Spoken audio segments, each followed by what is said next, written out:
யுத்தம் பண்ணுறது ஈஸியாக எளிதான்னு கேட்டோன்னு ஒரு சிரிப்பு. நான் பிளான் பண்ணி தான் கேட்டேன், நீங்கள் கவனிச்சிட்டு இருக்கலாம். நிறையக்கு யுத்தம் பண்ணி ஜபிக்கிறது ஈஸியாக கஷ்டமா? யுத்தம் பண்ணுறது ஈஸியாக கஷ்டமா? கஷ்டம்.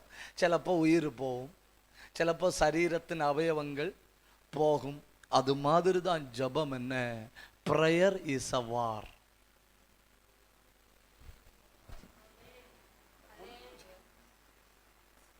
ஒன்றுமே சொல்லவில்லை, சொன்னதை அப்படியே திருப்பி எடுத்துட்டேன். ப்ரேயர் இஸ் அ வார். முழங்கால நின்ன உடனே தேனு பாயிற மாதிரி ஜபம் வரும்னு நினைக்கப்படாது. ஜபம் ஒரு யுத்தம். அது தானா வராது. போராடணும், இறங்கி அடிக்கணும், முழங்கால நிக்கணும்.